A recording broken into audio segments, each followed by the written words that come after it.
All right, welcome into the 5 Reasons YouTube channel for the first ever edition of 5 Live on the Floor. This is our new post-game show here on the 5 Reasons Sports Network. We're going to be in a little bit of a trial situation here tonight. It's preseason game. It's preseason for us too. Again, this is the first time we've done this. We're going to be going stream to pod this season. So no post-game show on the YouTube channel with separate podcasts. We're going to stream here.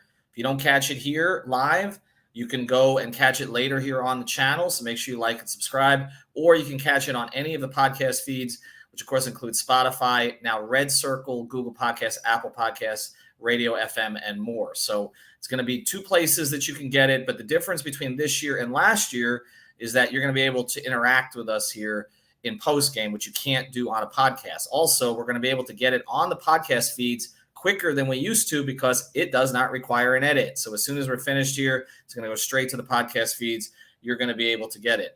Most of this season, just so everyone's aware, on the road games, Greg Sylvander is going to be the primary host because on the home games, Greg Sylvander will be the primary host because I will be at the home games most of the time, along with Brady or Alex or both.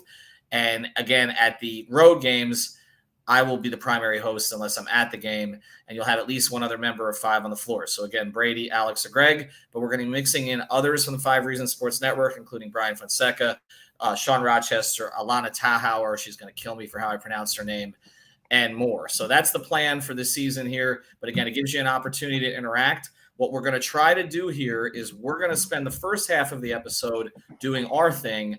The second half of the episode, we're going to go through the comments and try to respond to some of the comments. So that's how we're going to do these episodes. They're not going to be an hour anymore on the stream, 20, 30 minutes out to the podcast feed. So again, we're going to do our best today. This is our trial run.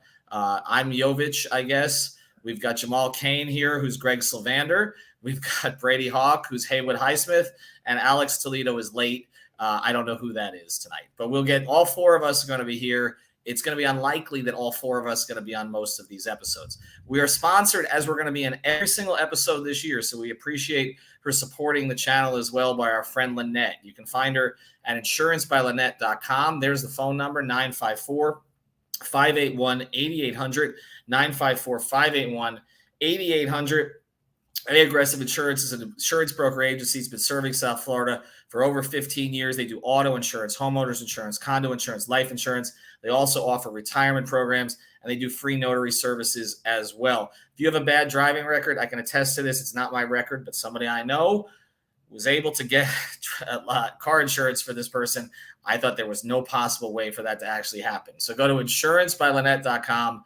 Again, it's insurancebylynette.com, and she's a huge Miami Heat fan who will probably show up on these streams as well. All right, with who we've got right now, Brady and Alex, Alex will be here shortly, Brady and Greg and I. What we're going to do in the first half of this episode, yes, you will post the comments here. We will get to reading some of the other comments in the second half if you have questions. So continue to post your comments. You can still do the super chat here. We certainly will take it, and we'll make sure if you donate here super chat, that we will absolutely get to your comments in the second half of the program.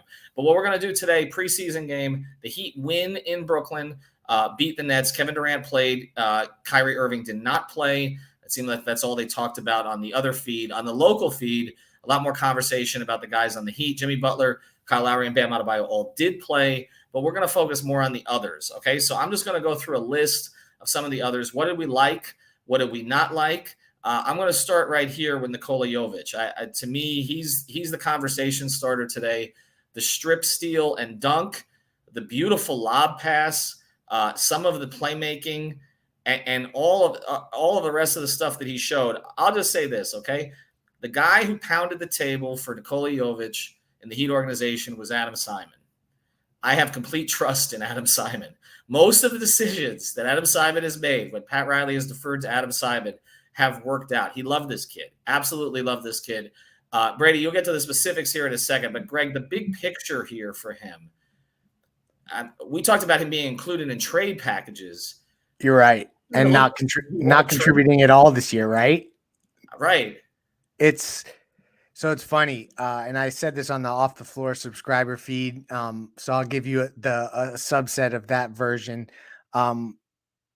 Wouldn't it be funny if PJ Tucker was not retained and essentially by drafting Nikola Jovic and bringing in Haywood Highsmith, bringing him back, excuse me, that you would then be able to plug that hole. It's going to be funny if that's how this transpires, because I know a few people in the Heat front office will likely be saying, we tried to tell y'all to not panic.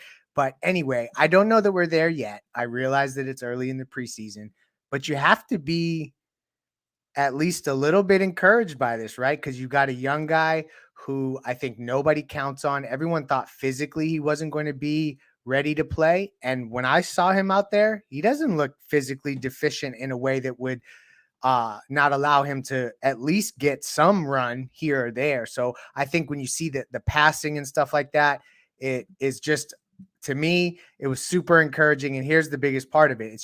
It's at a position of need, at a skill set of need. So it's one of those perfect scenarios where you may have a really upside talented player that's young as heck and fills exactly a hole that you need on this particular roster and rosters going forward. So again, it's one game, but the sunshine pumper that I am, as people on Twitter have called me, I'm going to say that this is a super encouraging step for the Rook.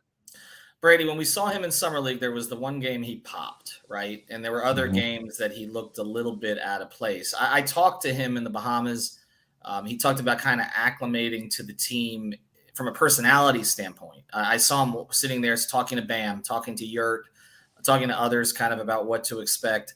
He's skinny. He knows that. He doesn't want to put on a ton of weight and kill his flexibility, but the skill set is there. Like, all right, I mean, we've seen that from the offensively. We've seen it from the very beginning. He handles, he can shoot. He has great court sense. Like that's the thing that jumps out on the lob.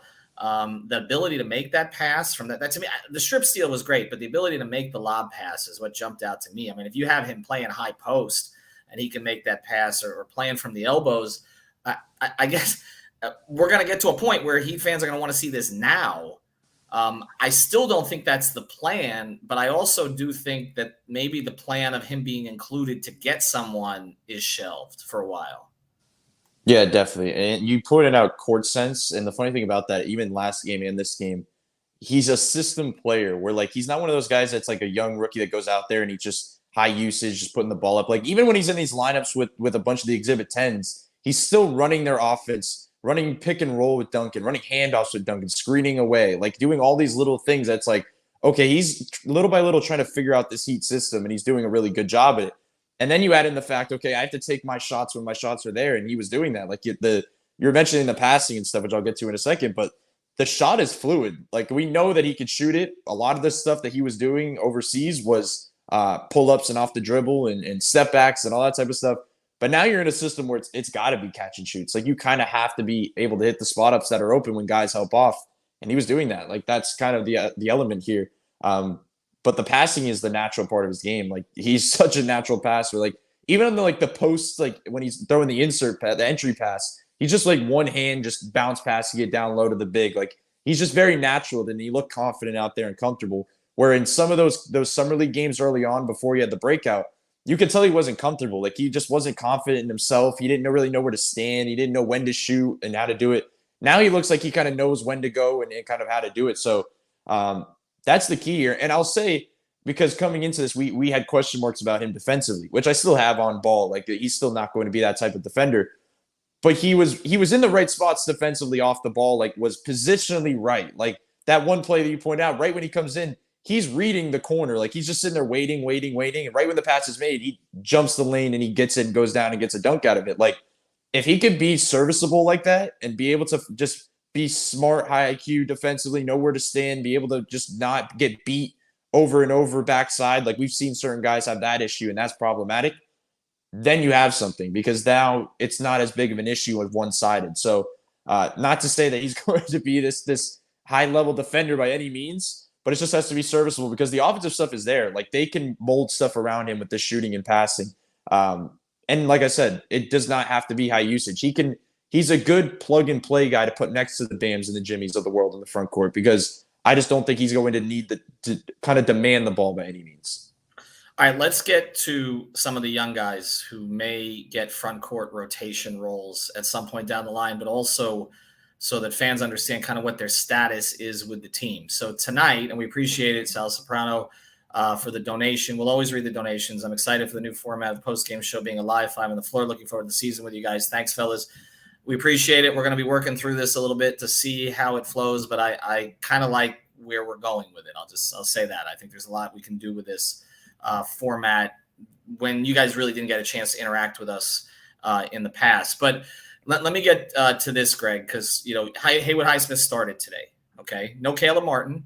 He's kind of first, right? He's first in line now. He was the two-way last year that got now he's got the long-term deal. He's first in line to play the 4. But Highsmith played, Jamal Cain played and played really well, right? And this is consistent. Max Strus told me, I said, who's the most athletic guy here? He said, Jamal Cain. He said, That guy jumps out of the gym, okay? And then Darius Days did not play tonight, which I don't want to read too much into it because a lot of guys didn't play tonight. But could we go through the status? Obviously, Caleb's got a contract. He's fine, okay? Haywood Highsmith, Cain, Days, just so fans understand what is their status, because that matters right now in terms of where they fit.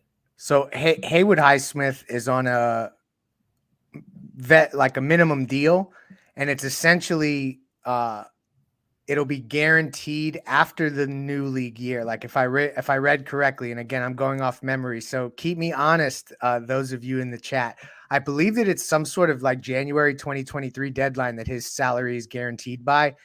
There's no doubt they're going to keep him, and he will be rostered. As far as Jamal Cain specifically, right now he's just on an Exhibit 10 to my knowledge. So what that is a contract that provides him enough financial incentives to funnel him to Sioux Falls so that he gets the ability to stay in the Heat system and continue to play Miami Heat basketball and such. And then Darius Days is actually on the two-way contract at the moment. So he would be a player that you would expect to be seeing with these regulars because they're going to have to utilize their two-way players this season, just as they've done the last couple years. So to me, it was a little informative that Darius Days didn't play tonight, because I'd imagine maybe tomorrow night in Memphis, they just let all the young guys run. And so to not see Darius Days get any minutes with the regulars, that's an interesting thing and something to watch for as it relates to Jamal Cain. But Haywood Highsmith, just let me circle back to him quickly. 20 minutes. He had 0 points, 5 rebounds, 5 assists.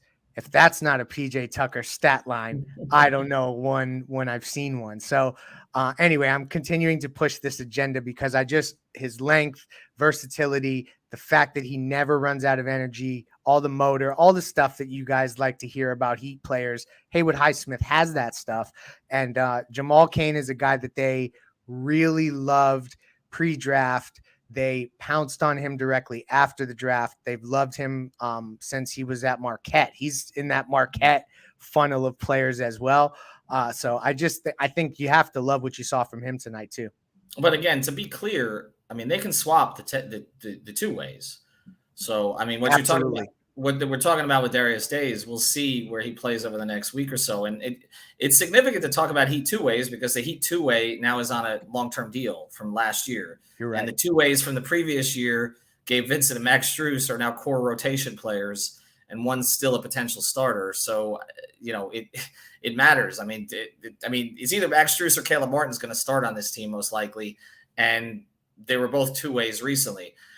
Brady, I'll go to you, and then we'll pivot to Alex a little bit. Alex just joined. We've already talked Jovic, and we've talked to some of these guys, these young guys who fit in the mix. But Brady, Cain specifically, and then I guess I'll go to Alex on that as well. It's an interest. We talk about an interesting skill set. The athleticism is there. The energy is there. It's just, this is where Heat fans are going to be like, well, the Udonis contract. I know I'm going to start hearing this again from everybody. But is he a player you'd be afraid to lose, I guess?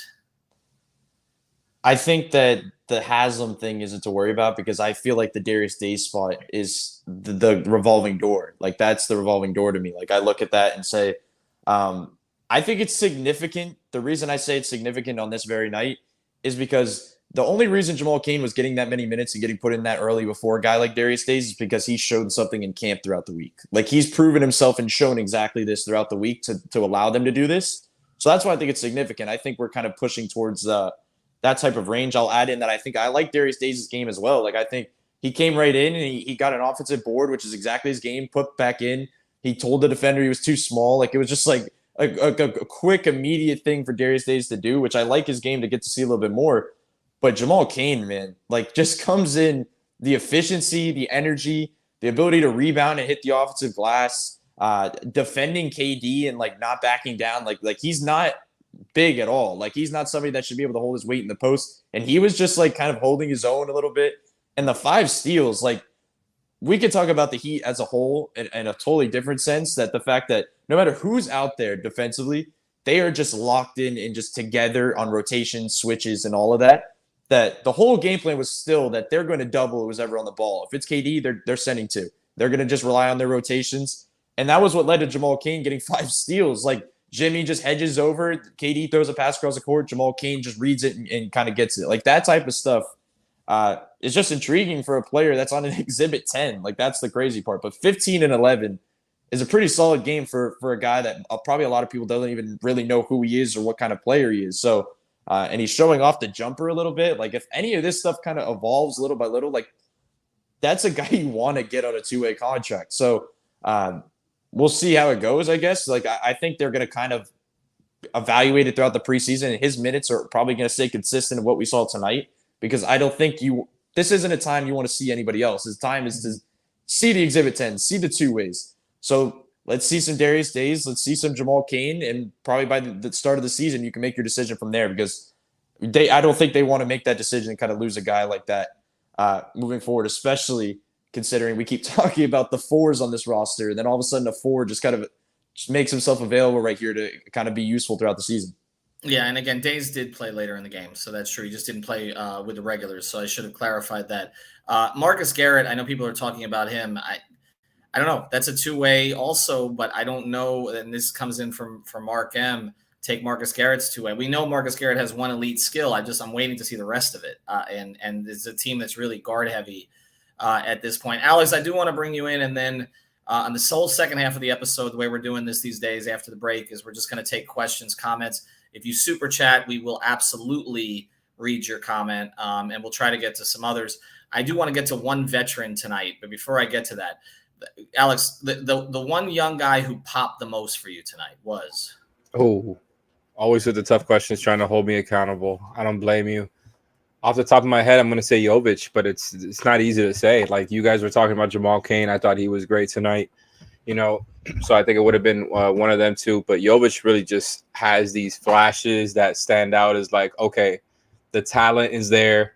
I heard when you guys were going through it, the reading of the game is there, even though we talked about how he's skinny and, may not be able to play much this season because of the way that the Heat do things. He's 19 years old, but he showed you why teams were thinking about taking him in the top 20 there, where he was kind of, going in mock drafts in that area there. So I think you look at the skill level that he has and the fact that he's actually able to show you stuff in consecutive games, right? Not that he like scored a bunch or made a bunch of plays in the, the scrimmage and the last preseason game, but I do think he, showed you little by little that he can do more and more, right? Whereas Summer League, I felt like he had kind of an uneven series of games there where he had one that was nice and the others he was just kind of out of the way. And Brady mentioned that he's one who, even though he was the first round pick, was more than happy to defer, which I know can sound as a bad thing, and like a bad thing when you say it like that. It has a negative connotation. I just think that Jovic is a smart player, and like Leif said, it's a position of need. So I the fact that he's showing out now, like, it would be really interesting if he could actually make that a real competition now to like actually get into the rotation earlier than we thought, because I really didn't think he would be a rotation guy this season, other than when guys are out and things like that. But Jamal Cain, like, as of right now, after that, I'm probably taking away Marcus Garrett's spot from him, and I really think Marcus Garrett is an incredible defender. But I still got to see more from Darius Days. As far as Garrett, I feel like we know, what he is and isn't. And you also know what you have on the roster, and you have really good point of attack defenders on the roster. So, I mean, when you're talking about Vincent, you're talking about Oladipo. I don't know that you necessarily need him. This feels a little like Briante Weber, a guy they kept bringing back, but Pat Bev 2.0. Yeah, well, he has some of that skill set, but they just don't need that right now. Like I feel like they have that. All right, I want to mention one sponsor here. Actually, before we get to that sponsor, let's get to one more topic here. I just want to do this quickly because a lot of conversation about Jay Crowder still, right? And I feel like these things are intertwined because if you have developing fours on your roster, why are you going to trade assets for Jay Crowder? That's the way that I view this. And then I see the way Duncan Robinson played tonight, and I understand the contract situation, but I'm kind of thinking like, okay, like is the upgrade to this roster, if you have other options at the four, so significant by trading Duncan's deal to get Jay Crowder, right? Or including Yurt with him when you may need another big, or Dedman or any of the others to make a deal work. Is if Duncan Robinson is going to show the other things tonight, people are calling him Sioux Falls Duncan again because there was the dribble drive game. There he was setting guys up. I mean, he looked like a basketball player again tonight. And I've said this about Duncan. I feel like Duncan's going to have a good year because I feel like the weight is off his shoulders. Like last year, it was the contract, and he has to live up to it. Nobody's expecting anything from him now, which is what his whole career was until last season. And I just think his head is clearer. It's what he told me. He didn't recognize the player he saw last year. I'll start with you, Brady. I like Duncan's game tonight. Again, I know it's preseason. I know not everybody's playing, but there was more variety to it again. Yeah, I think first of all, it's still crazy to me to watch the fact that he's out there with like 4 of their Exhibit 10 contracts in 2 ways. Like to see where we've gone to is still kind of wild to me. But I think these reps are important because the role he's playing out there is basically asking him to be a higher usage player and a more on-ball player than probably he's ever been in a Heat uniform other than Sioux Falls. Like he's running pick and rolls, like he's getting paint touches, he's making playmaking moves and passes. Like that stuff could be crucial because I think we all agree that okay, like he's going to probably have hot and cold stretches from shooting wise, but we know he can shoot. If he's able to kind of manipulate defense in that way from time to time, because I don't think the handle is like what you want constantly being shown, but getting those paint touches and causing defense to collapse little by little as a shooter like that can make the difference, and these reps could be important. So all it takes is a couple good games to get him back, because that's what it is with a shooter. Like all you need is a little bit of a rhythm, and all of a sudden you're back in the mix. But to your point about the Jay Crowder thing, the only thing I'll say is like I don't think it doesn't change anything from the fact that you don't give up assets for Jay Crowder. I think that's pretty clear. But to the other point, it's like just because we're seeing a couple of these fours play well, like we don't want Jovic or Jamal Cain starting at the 4 in the postseason. So like I think it's like fun to talk about it right now, but like big picture. Speak for yourself. That's a good point. I'll speak for myself. I don't want to see that right now. So I'll say that I just don't know. I still think that there's going to have to be that search, I guess, moving forward. But maybe I'm wrong. Maybe Jovic turns into Jokic and we're in a different spot. See, the Duncan contract, though, for me now, I'm at a place where, no, we need to hold on to that, and we need to use that in a much more meaningful way than Jay Crowder. So for me, I'm like, okay, if we want to do a Jay Crowder deal, let's wait till December, whatever, 15th or whatever that date is, and take Dwayne Dedman's expiring deal and some other minimum salary and get within 125% of his 10 million Jay Crowders and get him like that way for nothing other than just basically swapping parts. So like that, I could be in on something like that. I'm less in on using Duncan's contract in that fashion because I think they're going to have to gear up for something bigger at some point. All right, we're going to get to the comments here in a second, so keep them coming. We appreciate the super chat. We'll definitely get to. We do want to tell you that another sponsor here of the 5 Reasons YouTube channel and the 5 Reasons Sports Network. It's Water Cleanup of Florida. If you got a water leak, you don't know where it's coming from, you're dealing with water or mold damage in your home or business. They got over 60 years of combined experience. Michael, Robert, and the team prepared to handle all types of leak detection issues 24 hours a day, 365 days a year. And I can tell you this, they're honest. They came to my family's house. They didn't think it was a job for them, so they didn't take it, okay? But they can handle most jobs in South Florida. They're based in Boca. They service Dade, Broward, and Palm Beach counties.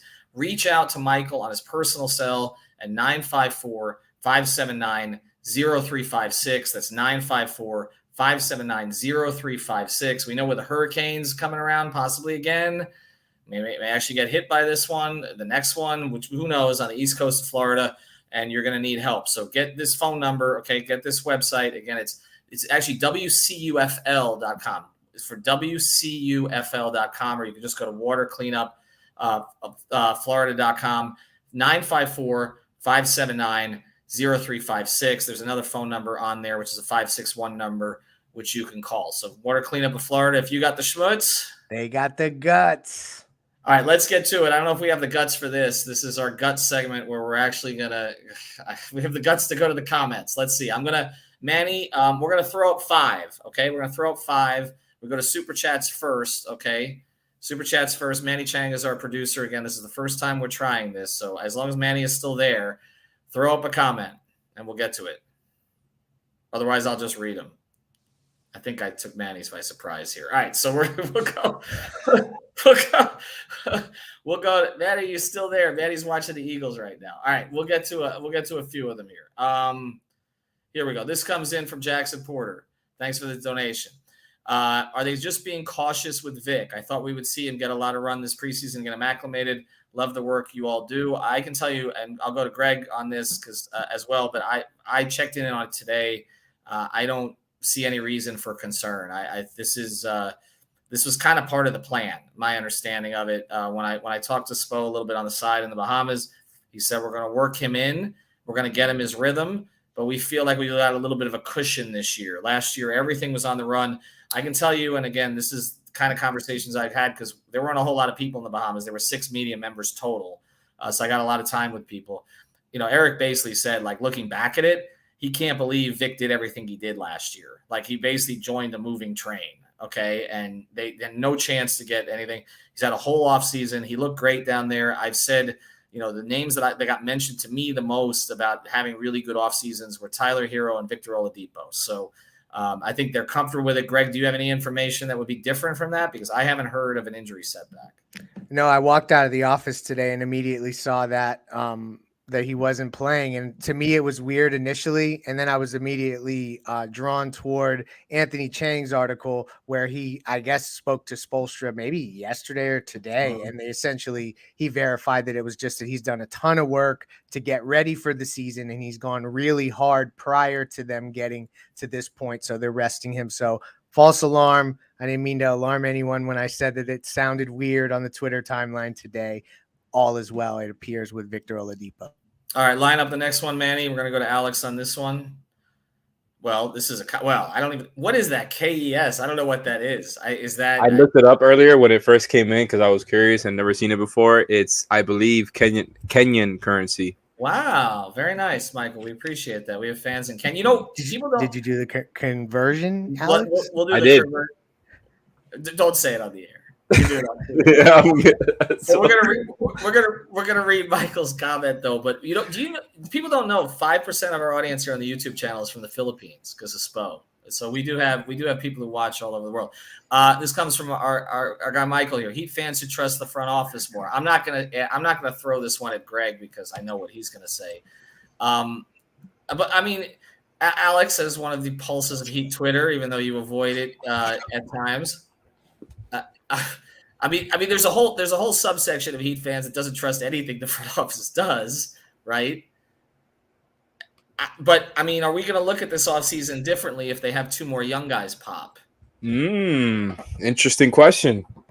No, but really, I think can you imagine just Jovic coming out and being this contributor, that none of us saw coming. Maybe you get better contributions from a guy like Haywood Highsmith than you see coming. I don't know. And all of a sudden, the rotation it's not really much of a question anymore.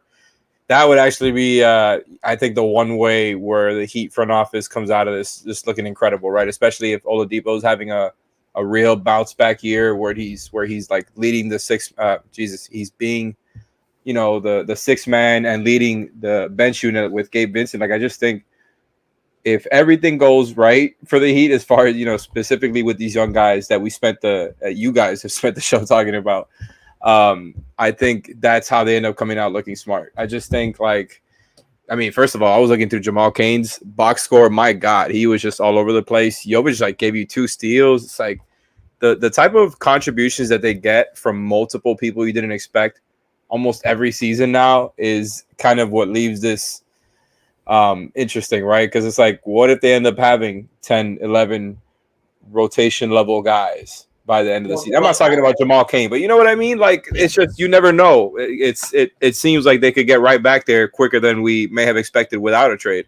Well, Alex, the other thing about that is that if they end up with a few of these guys popping, they have more players to include in trades if they do want to consolidate later on, which is something they didn't really have this offseason, which people didn't talk about, but they didn't have a ton of tradable contracts and players they can move. All right, let's get to three more. We'll do these quicker. This comes from Prod by Pack TV. Duncan better have a good year. I think we definitely expecting him to hit shots. I guess, Brady, it matters if he's in the rotation or not to a certain degree, but I just don't feel the pressure is the same for him this season. So I don't think we're looking at him as an $18 million player now. Like last year, that was the conversation. Now it's just, okay, can he give them something, or is he going to be traded? I think he's going to give them something, and then I think ultimately he may be traded, but I think he's going to give them something first. Yeah, that was kind of my point earlier, where it's like expectations have changed, where before it's like, can he play to the level of the starters with guys like Kyle, Jimmy, and Bam are making this much money, and he's the starting shooting guard making $90 million a year. And then now you're watching him at the end of games playing with the two ways and Exhibit 10s, and it's like expectations have totally flipped now, where it's like he's in a totally different spot than he's been. This is like him starting from scratch. This is exactly where he started on this Heat team, was kind of getting through Summer League, getting through the two-way process, getting through all of this. So now it's him starting over and starting from scratch. And like you said, he has no expectations on him. So my only question is that I keep coming back to is rotationally, if Caleb Martin is the starter, which I think a lot of us kind of agree and kind of are expecting now, how are they going to work in a 10-man rotation of Max and Duncan off the bench together? Which, like I keep saying, I understand they're going to mix and match anyway. Like there's going to be different times for different guys to get in, but it's just a little bit more difficult, like I feel like. And obviously Spo likes to go 9-man rotation. It feels like he's on the hinge of like the 10 mark. But I feel like they kind of in the regular season, they're going to have to go 10 for most of the games. But I'm interested to see if they do it, because part of me feels like, just because we keep hearing about experimenting and going through different lineups, that they're going to play the Max Duncan together lineups a lot. And I know people are going to hate it because it's going to be probably bad defensively and there's going to be things that are happening. But hey, if they're shooting really well, there's a good enough balance there. Like if they're both shooting well and you surround him, those two with like a Jimmy in the starting lineup, and you have the rim pressure and you have two shooters, like that is a very hard lineup to stop offensively. So it's going to be a lot of experimenting. I just feel like Duncan's a player you can kind of mix and match in a lot of different lineups. But and especially like I've been saying, with the bench being Gabe and Depot in the kind of starting kind of bench one and bench two in that backcourt, those two need shooting around them. And I guess it's not the worst thing in the world to kind of pair them with some bench shooters. You're muted. All right. See, I told you we're working out. Yeah, peak form. The peak form. We got two more, Manny. One for Greg and one for me. Ron Baker. It's all fun during the regular season. We'll see how these project players go missing during the playoffs. Concern, Greg. Oh yes, I mean doom and gloom. The season is over. No, we're reaching that point of the show. I will admit, and let's ground ourselves in reality as we kind of close here. It is only one game, and we are reacting to what we just watched. And it was obviously a fun 48 minutes of Heat basketball where we saw some cool things, but we got to see more of it. And this is the thing about this team throughout this entire season that I do think is interesting, is that there's a large portion of the fan base that does not give a flying bleep what happens in the regular season. They want to see it in the playoffs. And so that is not just about the project players. That is about some of the guys that are playing at max or near max dollars. Well, so, I thought Kyle Lowry tonight was worth watching for that reason, because he looked a little bit more like himself today. But again, is he going to hold up into the playoffs? Is he going to stay in shape? And is he going to contribute more than he did last season? All right, last one here. We do want to thank our sponsors, Water Cleanup of Florida. I do want to mention before we go, Prize Picks. Use that code 5 FIVE. People know Prize Picks helps sustain the network in a lot of ways. So give it a shot, okay? Use that code FIVE. Get your initial deposit matched up to $100. This comes from our guy, Marco. I know he's a regular follower here as well. Are we forgetting? I'll handle this one. Are we forgetting how Jay Crowder played when he was in Miami? He was great. We need something like that. Here's what I'll say about Jay. I have a lot of respect for Jay and what he did here. I don't think they make the finals without him. couple years ago, even though it's being a little exaggerated, some of what he did in that postseason. He had one good series. Okay. The others were kind of up and down. I don't think he's the same player he was 2 years ago. He's got a lot of wear on him. The 3-point shooting we know comes and goes. My whole thing with Jay is, would he be a nice addition to the roster? Yes. Do you trade significant assets for him at this point? No.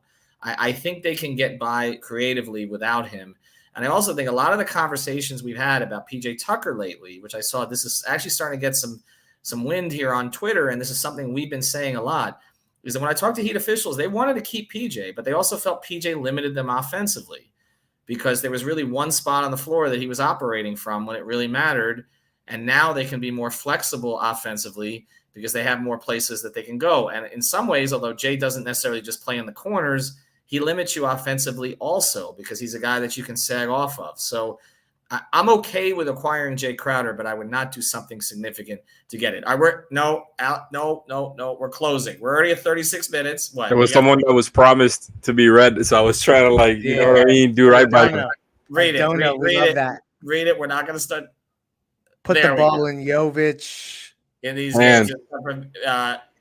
Someone else try the pronunciation on this because I'm not going to do it.